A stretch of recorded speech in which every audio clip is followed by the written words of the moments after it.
Hvorfor er det, at vi måler i BNI i stedet for BNP? Det er fordi, vi har så mange udenlandske indkomster, der ikke er tæller med i BNP. Hvis man tager gennemsnittet af vores BNP, er vores BNP kun steget med 0,6% per år. Hvorimod, hvis man kigger på vores BNI, vil den er steget med 1,5%, som er lidt mere end det dobbelte. Derudover fastslår OECD, at vores BNI er bedre at måle efter for et lands velstand, end BNP er. Mens BNP måler den indkomst, der skabes via produktion i landet, så måler BNI den indkomst, der er til rådighed i et land, altså hvor meget der reelt kan forbruges af. Så har vi nogle grafer, som viser det.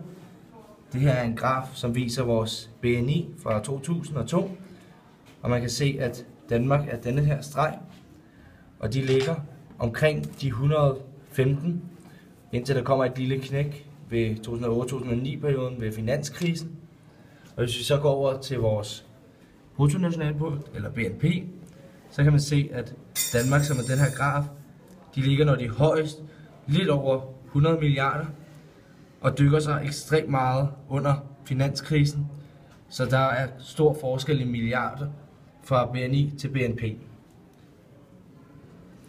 Så har vi også en anden graf, som viser væksten i BNP og viser væksten i BNI i de forskellige europæiske lande. Og hvis man kigger på Danmark, som er her, så kan man se, at BNP'en er langt lavere end BNI'en. Den danske BNP-vækst er ca. 0,5%, mens BNI-væksten er ca. 1,5%. Ja, hvis man så kigger på den her graf, så kan vi jo så se Danmarks BNP her, hvilke pladser vi har ligget på ifølge OECD i forhold til resten af verden. Og der kan man se, at i 2012 der har vi råd helt ned på en 5. plads i forhold til vores BNP, og hvis man tager vores BNI, der ligger vi på en 9. plads. Det vil sige altså, at man meget bedre kan se Danmarks velstand i forhold til vores BNI, end man kan i forhold til vores BNP. Derfor mener vi, at det er meget bedre at måle efter BNI end BNP.